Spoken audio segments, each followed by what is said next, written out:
যদি করে তো তাকে আমি ঘৃণা করতে পারি না। কেন ঘৃণা করতে পারি না? ধর আমার বংশের লোক, আমি যদি ওকে ঘৃণা করি তো ও আমাকে আমার পক্ষে থাকবে না, আর একটা জামাত করে নিবে, আর একটা সর্দার বানিয়ে নিবে।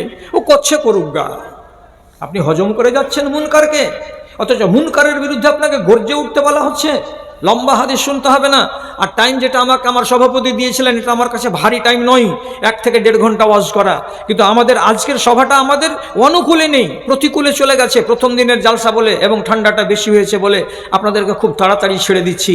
একটা কথা শুনুন তো ভাইজান আমার, খেয়াল করে। মুনকারকে রুকার ব্যাপারে সাহাবীরাই আমাদের কাছে আদর্শ। মদিনার মসজিদে নামাজ পড়ছেন আবু সাঈদ খুদরি রাদিয়াল্লাহু তাআলা আনহু। ওইখানে তখন গভর্নর আছেন মারওয়ান। মারওয়ানের একটা ছোট বেটা, এখন পূর্ণ সাবালক হয়নি, এই 10 থেকে 12 বছর বয়সের ছেলে মসজিদে দৌড়াদৌড়ি করছে। একবার আবু সাঈদ খুদরি যে জায়গাতে নামাজ পড়ছেন তার সামন দিয়ে চলে যাওয়ার চেষ্টা করেছে। তখন আবু সাঈদ খুদরি এমনি করে হাত দিয়ে ওকে ঘেরে দিয়েছেন, দিয়ে ইশারা করে বলছেন, চলো এদিকে হও, এদিকে আসবে না। একবার ইশারা পেল, ঘুরে চলে গেল। তারপরে আবার নামাজ শেষ হয়নি, আর মাঝখানে ফের সামন দিয়ে গত হওয়ার চেষ্টা করছিল, হাত দিয়ে আটকে দিচ্ছেন, এই মুখে কথা নয়, হাত দিয়ে আটকাচ্ছেন, সামনে দিয়ে যাবে না নামাজির।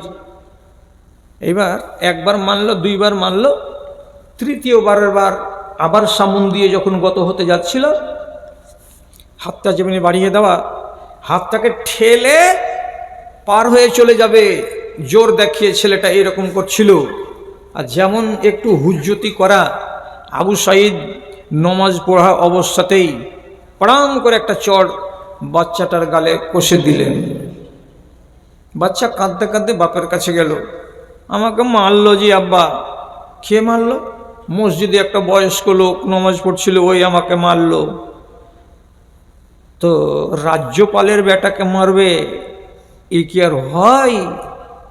এক পা দুপা করে মারওয়ান চলে এসেছেন মসজিদে। আসার পরে যদি দেখছেন তো আর কেউ নাই, এই এক জালিলুল কাদার সাহাবী আবু সাঈদ রাদিয়াল্লাহু তাআলা আনহু।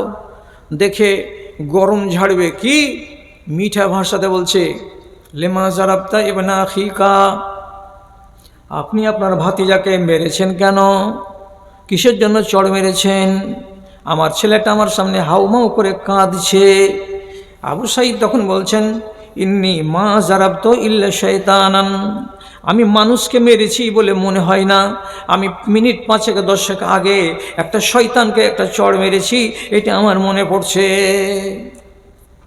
আজব কথা, আমার ছেলে বলছে আমাকে মেরেছে, আর আপনি বলছেন আমি একটা শয়তানকে মেরেছি, এ কথা তো বুঝে আসে না আমার। তখন আবু সাঈদ বলছেন, আমাকে নবীজি বলেছেন নামাজির সামান দিয়ে কেউ যদি গত হয়, তো রাসূলুল্লাহ হুকুম করে বলছেন ফালিয়াদরাহু, সেজন্য হাত দিয়ে তাকে আটকিয়ে দেয়।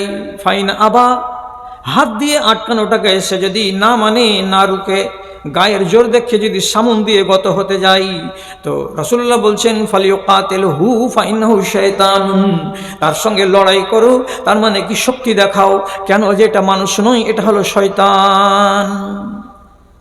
তোমার ছেলে 2 বার আমি আটকেছি, মানেনি বাধা, তৃতীয়বার চেষ্টা করছিল, গার জোর দেখে আমার সামন দিয়ে চলে যাবে।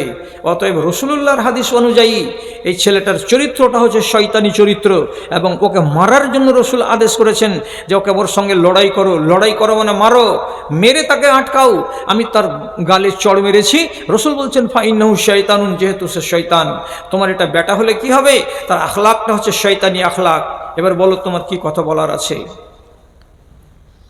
মারওয়ান উনি তখন এত বড় একটা জালিলুল কাদার সাহাবীর মুখ থেকে যখন রাসূলুল্লাহর কথাটা শুনতে পেলেন যে এটা তো ন্যায্য কথা, মুনকার হতে গেলে হাত দিয়ে আটকাতে হবে, সে রাজার ছেলে হোক আর সে প্রজার ছেলে হোক, এটা দেখার বিষয় নয়।